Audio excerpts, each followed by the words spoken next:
Welcome to our tutorial on how to restrict replies to only verified accounts on Twitter using your PC. Let's walk through the steps to customize your post settings. To begin, locate and tap on the Compose Post button on your Twitter dashboard.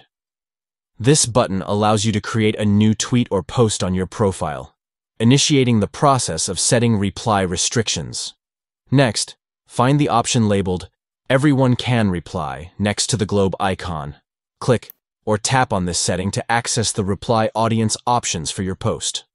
From the drop-down menu that appears, select Choose Only Verified Accounts to limit the replies to only those accounts that are verified on Twitter. This setting ensures that your post is open for engagement exclusively from verified users. Once you have chosen the Choose Only Verified Accounts option, you are now prepared to share your post.